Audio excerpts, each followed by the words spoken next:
আসসালামু আলাইকুম। সংবাদে আপনাদের সবাইকে স্বাগত জানাচ্ছি। আমি ফিরোজ তোহা। শুরুতেই আরবে কেবলস সংবাদ শিরোনাম। পুরোদমে ইরান, ইসরায়েল এবং নিরীহ ফিলিস্তিনিদের মাঝে ভয়াবহ যুদ্ধ শুরু হয়ে গেছে। আর এরই মাঝে আমাদের হাতে এসেছে যুদ্ধের সবথেকে গুরুত্বপূর্ণ, সবথেকে তাজা আপডেট সংবাদ। প্রথমেই জানাবো, ফিলিস্তিনের আরও এলাকা দখল ইসরায়েলের। ফিলিস্তিনের অধিকৃত পশ্চিম তীরের আরও বেশ কিছু এলাকা দখল করেছে ইহুদিবাদী ইসরায়েল। দেশটি সেখানে অবৈধ বসতি সম্প্রসারণের ঘোষণা দিয়েছে। আজ আল জাজিরার এক প্রতিবেদনে এই তথ্য নিশ্চিত করা হয়েছে। এরপর জানাবো, নেতানিয়াহুকে ইরানে হামলা করতে না করেছি বললেন ট্রাম্প। যুক্তরাষ্ট্রের প্রেসিডেন্ট ডোনাল্ড ট্রাম্প জানিয়েছেন তিনি ইসরায়েলের প্রধানমন্ত্রী হিন্দুত্ববাদী ইহুদিবাদী নেতানিয়াহুকে ইরানে সামরিক হামলা না চালানোর পরামর্শ দিয়েছে। চলমান পরমাণু আলোচনা চলাকালে এমন পদক্ষেপ অযৌক্তিক বলে মনে করছেন ডোনাল্ড ট্রাম্প। কারণ ইরানের হাতে পায়ে ধরে যুক্তরাষ্ট্র তাকে যদি পারমাণবিক কর্মসূচি থেকে তাদের মনোভাবকে স্থগিত করতে পারে, সেটি যুক্তরাষ্ট্রের লাভ। এদিকে নিজের স্ত্রীকে সিঁদুর দিচ্ছেন না কেন, নরেন্দ্র মোদীকে প্রশ্ন মমতার।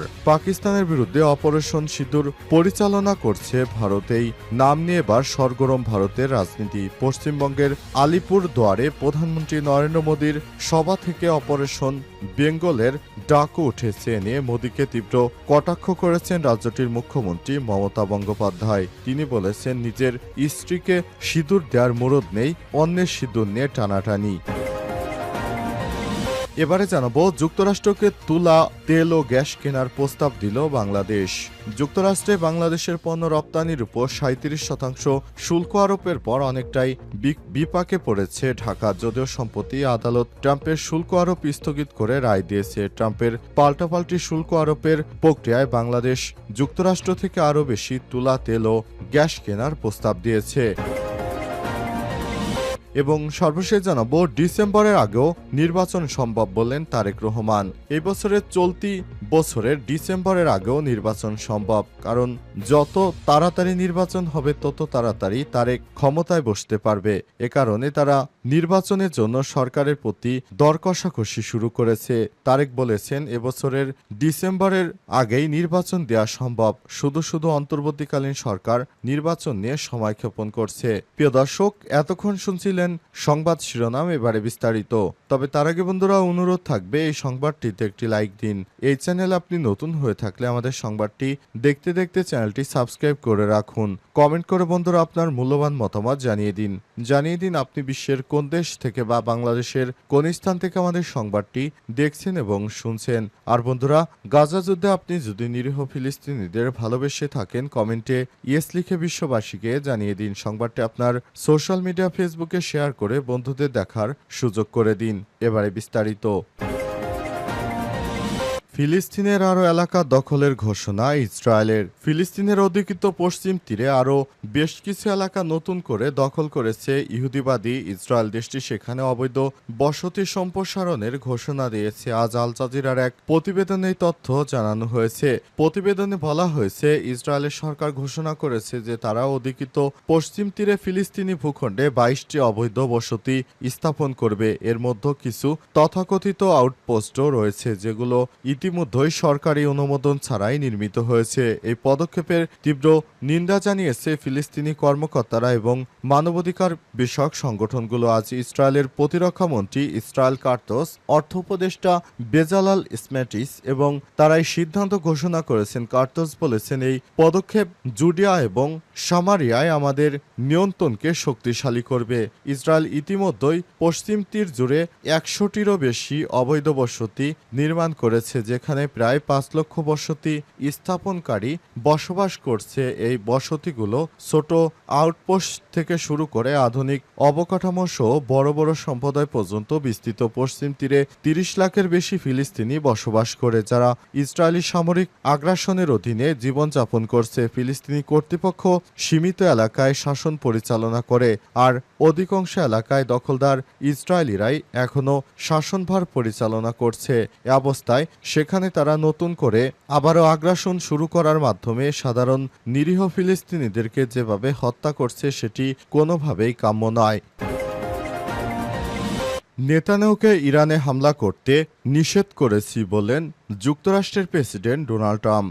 যুক্তরাষ্ট্রের বর্তমান প্রেসিডেন্ট ডোনাল্ড ট্রাম্প জানিয়েছেন, আমরা নেতানিয়াহুকে ইরানে হামলা করতে নিষেধ করেছি, কারণ ইরানের সঙ্গে বর্তমান যুক্তরাষ্ট্রের একটি পারমাণবিক চুক্তি নিয়ে 5 ধাপে আলাপ আলোচনা হয়েছে। তাই তারা চাচ্ছে নতুন করে আলাপ আলোচনার মাধ্যমে এই সমস্যা সমাধান করতে। যুক্তরাষ্ট্রের পক্ষ থেকে বারবার ইরানকে চাপ দেওয়া হচ্ছে যাতে করে তারা কোনো পারমাণবিক কর্মসূচিতে এগিয়ে যেতে না পারে, কিন্তু ইরানের পক্ষ থেকে বলা হয়েছে তারা অর্থাৎ যেগুলো দিয়ে সাধারণ মানুষের দৈনন্দিন কাজে লাগে সেই সব পারমাণবিক কর্মসূচি থেকে তারা পিছপা হবে না। উদাহরণস্বরূপ বলতে গেলে যেমন বাংলাদেশের উপর পারমাণবিক বিদ্যুৎ কেন্দ্র যেভাবে প্রতিষ্ঠিত করা হয়েছে, এভাবে সাধারণ জনগণের ব্যবহারযোগ্য যে পারমাণবিক কর্মসূচি আছে সেগুলো থেকে ইরান পিছপা হবে না, কিন্তু যুক্তরাষ্ট্র চাইছে সব ধরনের পারমাণবিক কর্মসূচি থেকে ইরান সবকিছু বন্ধ করে দেখ। এ অবস্থায় ইরানের পক্ষ থেকে বারবার জানানো হয়েছে তাদের উপর যতই প্রেশারাইজড করা হোক না কেন তারা তাদের কার্যক্রম থেকে এক পাও পিছপা হবে না, অর্থাৎ ইরান তাদের পারমাণবিক কর্মসূচি থেকে এক পাও পিছপা হবে না। যুক্তরাষ্ট্র সহ পৃথিবীর যত বড় শক্তি আসুক না কেন কোনো প্রেশারাইজ করে ইরানকে তাদের বৈধ পারমাণবিক কর্মসূচি থেকে কেউ পিছু হটাতে পারবে না। এ অবস্থায় দখলদারের ইসরায়েলের প্রধানমন্ত্রী বেঞ্জামিন নেতানিয়াহু মনে করেছিল যে তারা সরাসরি ইরানের উপর হামলা চালিয়ে ইরানের পারমাণবিক কর্মসূচির যে ফ্যাক্টরি আছে সেগুলো ধ্বংস করে দিবে। এ অবস্থায় যুক্তরাষ্ট্রের প্রেসিডেন্ট সরাসরি তাদের এই প্রস্তাবকে প্রত্যাখ্যান করেছে। নেতানিয়াহু এবার চুপসে গিয়েছে তার ক্ষমতা। নিজের স্ত্রীকে সিঁদুর দিচ্ছেন না কেন, নরেন্দ্র মোদীকে প্রশ্ন মমতার। পাকিস্তানের বিরুদ্ধে অপারেশন সিঁদুর পরিচালনা করেছে ভারত। এই নাম নিয়ে এবার সরগরম ভারতের রাজনীতি। পশ্চিমবঙ্গের আলিপুর দুয়ারে প্রধানমন্ত্রী মোদীর সভা থেকে অপারেশন বেঙ্গলের ডাকও উঠেছে। নিয়ে মোদীকে তীব্র কটাক্ষ করলেন রাজ্যটির মুখ্যমন্ত্রী মমতা বন্দ্যোপাধ্যায়। জানালেন, প্রত্যেক মহিলার সম্মান আছে, স্বামীর থেকে সিঁদুর গ্রহণ করেন তারা। মোদী নিজের স্ত্রীকে কেন সিঁদুর দিচ্ছেন না প্রশ্ন তোলেন মমতা। তিনি বলেন, আপনি যদি এত ভালোই শাসক হন, অন্যের সিঁদুর নিয়ে যদি আপনার এত মাথা ব্যথা থাকে, তাহলে নিজের স্ত্রীকে কেন সিঁদুর পরাচ্ছেন না? কারণ আপনি যদি নিজেই কোনো ভালো মানুষ হতেন তাহলে অপরের সিঁদুর নয় বরং নিজের স্ত্রীর সিঁদুর নিয়েই তিনি বেশি ব্যস্ত থাকতেন। কিন্তু নরেন্দ্র মোদী সেই সিঁদুর উপেক্ষা করে তিনি সরাসরি তার নিজেদের সিঁদুরকে বাদ দিয়ে অপরের সিঁদুর নিয়ে এত ব্যতিব্যস্ত হয়ে পড়তেন না।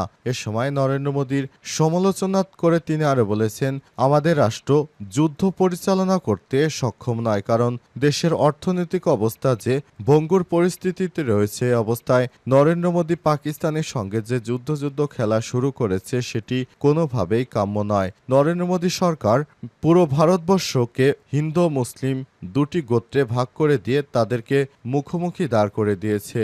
অবস্থায় নরেন্দ্র মোদী সরকার ভারত এবং পাকিস্তানের সঙ্গে যে যুদ্ধ খেলা শুরু করেছে সেটি অবিলম্বে বন্ধ করতে হবে। তা না হলে বর্তমানে যে পরিস্থিতি সৃষ্টি হয়েছে তার জন্য আমরা নিজেদের ঘাড়ে নিজেরাই বিপদ ডেকে আনতে পারি না। এ সময় তিনি আরো বলেছেন, অপরের বিষয় না ভেবে বরং নিজের দেশের বিষয় ভাবুন। অন্যের স্ত্রীর সিঁদুর নিয়ে না ভেবে নিজের স্ত্রীকে সিঁদুর দিন, সে বিষয়টি ভাবুন। এমনটাই জানিয়েছেন পশ্চিমবঙ্গের মুখ্যমন্ত্রী মমতা বন্দ্যোপাধ্যায়। তিনি নরেন্দ্র মোদীকে এবার কঠিন ধুলাই দিয়েছেন।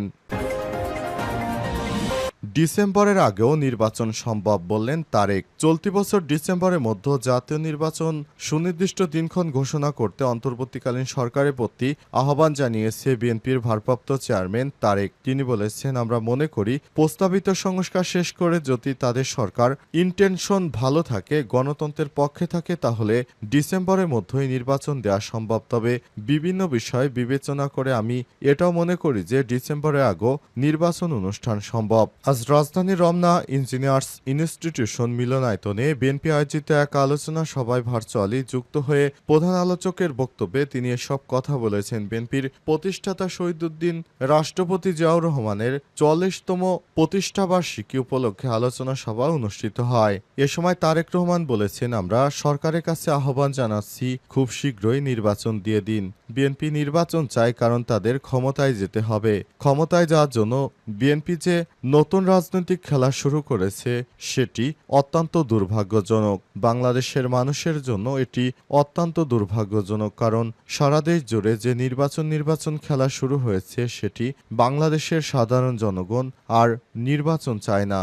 তারা চায় বাংলাদেশ একটি সুষ্ঠু ধারার গণতন্ত্রে ফিরে যেতে এবং সে অনুযায়ী অন্তর্বর্তীকালীন সরকার যে ব্যবস্থা গ্রহণ করছে সেভাবেই দেশ এগিয়ে যাবে।